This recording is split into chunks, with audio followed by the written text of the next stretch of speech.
Hello guys and welcome to the channel. Today I'm going to show you how you can send a fax message from your HAFURY GT20.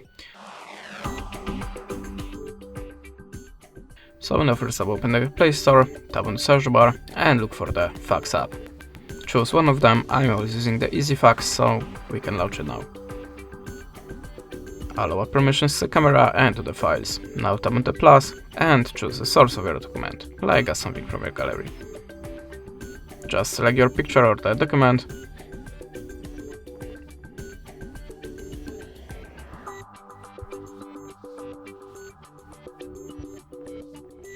Like this one for example, and click import. Now you can add a shape to your picture or your document and click on the arrow.